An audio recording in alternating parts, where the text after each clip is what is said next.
فالحكومة ليست مسؤولة عن مستوى الخدمات التي تقدمها المجالس المنتخبة، فوزير الطاقة ليس مسؤول عن الإنارة في الأحياء وربط المنازل بشبكات الكهرباء والماء الصالح للشرب والصرف الصحي، كما أن نظافة الشوارع والأحياء ليست من مهام وزير الداخلية، وإصلاح الطريق داخل الجماعة وتوفير وسائل النقل الحضري ليس من اختصاص وزير التجهيز والنقل. وعلى المواطن أن يعرف أن المسؤولين عن هذه الخدمات الإدارية والاجتماعية التي يحتاجها في حياته اليومية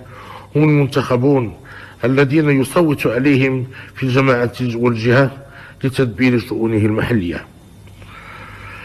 وعكس ما يعتقده البعض، فإن المنتخب البرلماني لا علاقة له بتدبير الشؤون المحلية للمواطنين، فهو مسؤول على